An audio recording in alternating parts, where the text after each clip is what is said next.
Babies often smile or laugh at what seems like nothing because their rapidly developing brains are constantly processing new sensations, emotions, and connections. In the first months of life, babies' nervous systems are learning how to interpret sights, sounds, and internal feelings. Smiling becomes one of the earliest forms of communication and emotional expression.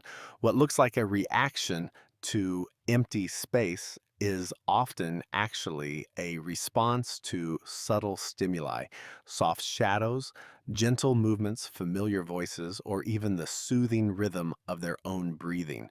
Babies also experience something called social smiling, which begins around 6 to 8 weeks.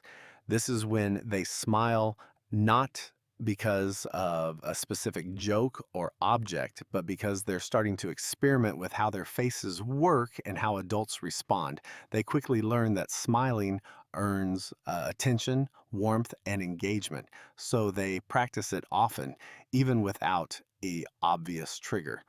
Laughter, which develops a bit later, can also be a release of built up energy as babies start to understand cause and effect.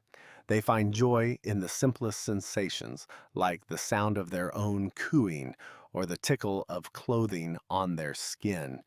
Additionally, babies spend a lot of time in a dreamlike state between full alertness and sleep.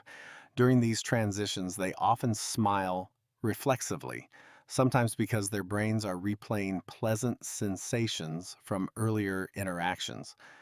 Neurologically, babies' brains produce bursts of activity as new neural pathways form. These little fireworks of development can trigger spontaneous expressions of delight. So when a baby suddenly smiles into space, they aren't reacting to nothing.